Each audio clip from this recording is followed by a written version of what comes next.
People loved him. Thousands flocked to listen to his words. Many thought that Jesus would one day lead us out of oppression. For centuries we have been persecuted. First under the Egyptians. Yes. Then the Assyrians. Babylonians. Yes. Greeks. Yes. And now the Romans. Ever since our great kings David and Solomon, we had hardly ever been free. And many cherished the hope that Jesus would one day lead us. Israel allowed the Jews a degree of religious freedom dominated by the priestly families led by Caiaphas, the high priest. The priests were jealous of Jesus' charismatic leadership, the love the people gave him, and the threat and their hereditary power that they thought he represented. They wanted to be rid of him. Of course, he knew all this, as he had come to be a sacrifice for our forgiveness. Now is the time of the Passover.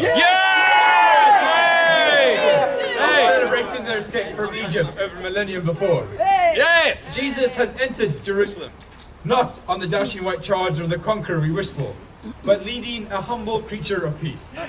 Little mother, is your child crippled? My child has never walked. Tell Jesus. Master, Master, my child cannot walk. Please heal my child. What's going on? Little one, come to me. But my child cannot walk.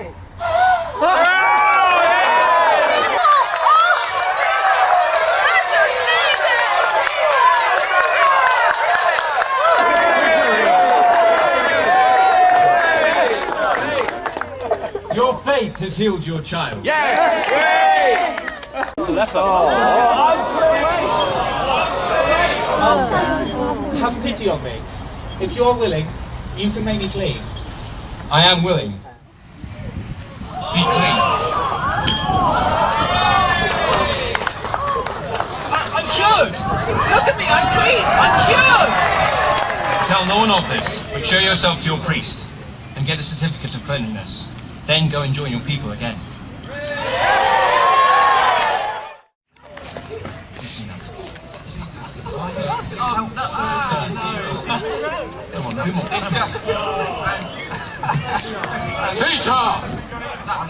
Teacher, if you are their teacher, rebuke your disciples for their great clamoring. I tell you, if these were silent, even the stones would cry out. The time is coming when not one of these stones will remain upon another. The city of Jerusalem has rejected God.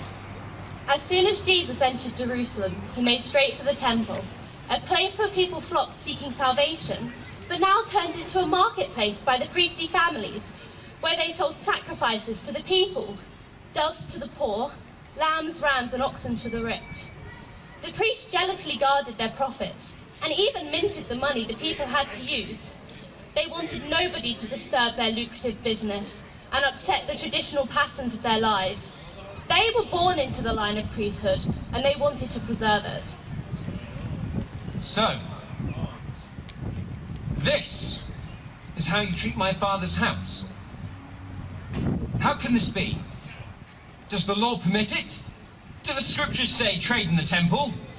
No. For it is written, my house shall be called a house of prayer for all nations. But you've turned it into a marketplace, a den of robbers. Get out of here! How dare you trade in the temple? People come here to pray! Get out of here! You have no right to do this! How can pilgrims pray with all this trade and avarice going on around them? Avarice?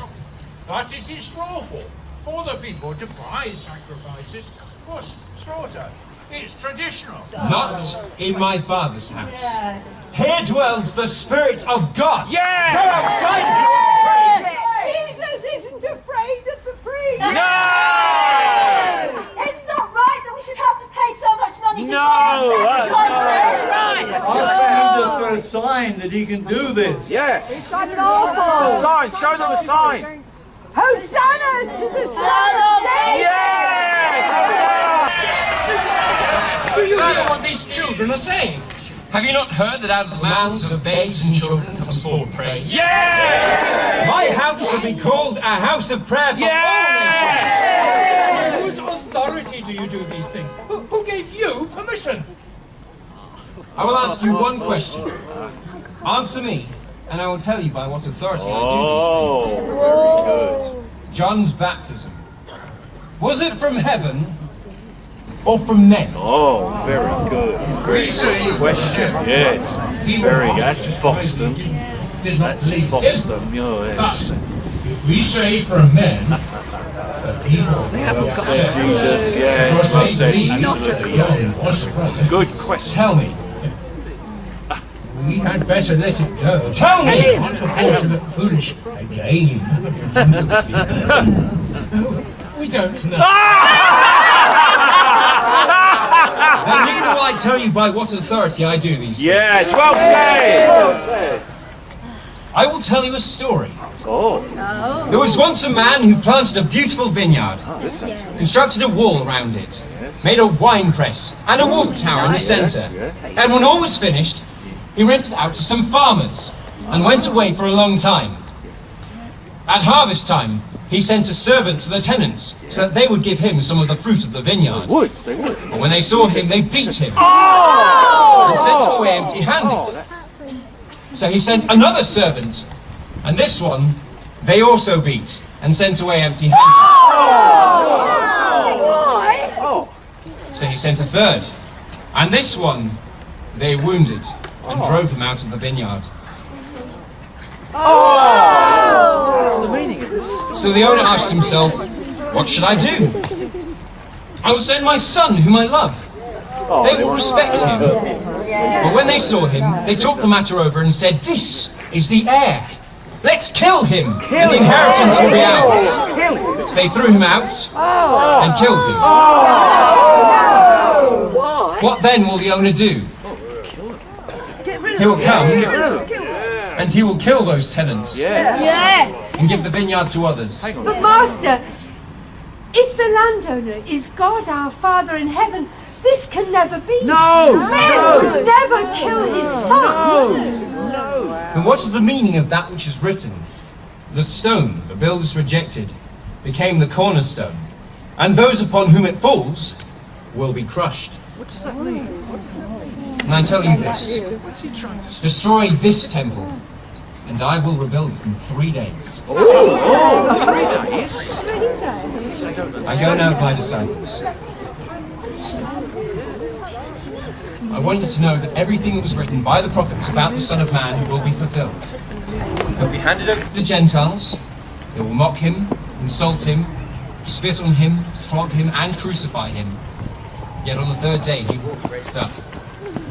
But the disciples didn't understand all this. The meaning was hidden from them, and they didn't know what he was talking about. This man is prophesying the destruction of Jerusalem. He wants to revolutionize our religion, but he'll lead the people away from us. This Jesus will make us a laughingstock. Then what are you men accomplishing, hearing all this and doing nothing? This man is blaspheming with all his miraculous signs and miracles. He must be stopped, or he'll usurp our position. We are the rightful teachers of the people. We tell them how to live. We know the law. High priest, we hear what you say. What do you want us to do? He must be brought to trial. Find a way to capture him, and I'll bring him before the Roman governor. Yes, I'll take him to Pilate for sentence of death by crucifixion. Better that one man should die for the people than that the whole nation should perish. They think he's a prophet. Tell me when you have him. We have a clear order now, and the people are confused. But we have to arrest him quietly, or the people might riot. He is very popular. Where does he go? No, we must find out. Look, here comes one of his disciples. Let's talk to him. Hail, your master is Jesus of Nazareth, is he not?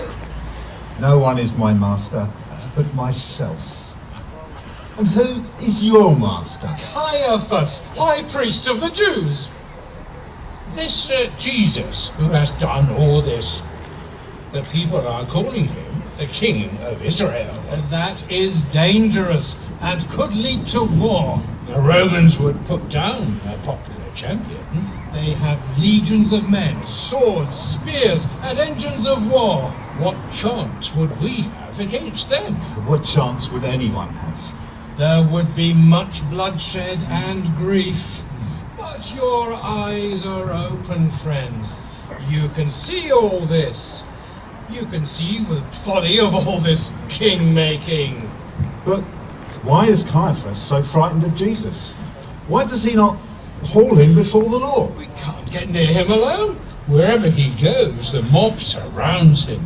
He might be taken at a quiet moment if he was on his own. Well, he must rest sometime. The high priest has offered a reward for assistance with his capture. So? 30 pieces of silver. A man might set himself up with a sum like that, buy himself a piece of land. In exchange for certain information, it would need to be reliable information, leading to certain capture. It must not be bungled. That would be embarrassing for the Sanhedrin. I have heard. Heard what? On the Mount of Olives, just outside the city, is the Garden of Gethsemane. Oh, we know it well. A place of quiet where a man may pray. Or a Messiah? I know nothing of that. But at night, Jesus of Nazareth goes there to pray in the garden. Alone? With just a few of his disciples, but they are off their guard by then. So, you do know him? Of course he does. I will distract him for a moment. Watch me. I will kiss his cheek and say, "Hail, Rabbi." Night will be perfect, and the signal will be... The kiss. Hail, Rabbi. Send us word when you are ready.